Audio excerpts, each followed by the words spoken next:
Hello everyone. Find out third person plural object pronoun. Answer என்ன வாங்க சொல்கிறேன்.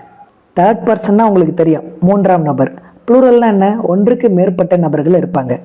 அப்போ அவர்களை குறிக்க நமக்கு மூன்று வார்த்தைகள் தான் இருக்குது. தே, தம், தேர், அவ்வளோதான். அவர்கள், அவர்களுக்கு, அவர்களுடைய, அவ்வளோதான் தமிழ் மீனிங். அதில் தே எங்கே பயன்படுத்துவோம்? வாக்கியத்தின் முதலில். அப்போ அது சப்ஜெக்ட் ப்ரொனவுன். தம் அவர்களுக்கு வாக்கியத்தில் வேர்புக்கு அப்புறம் பயன்படுத்துவோம். அதனால் அது third person plural object pronoun. தேர்னா என்ன? அவர்களுடைய.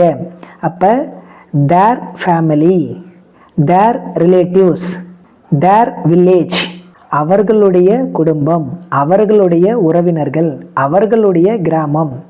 அப்போ இந்த தேர்ன்றது third person plural possessive pronoun.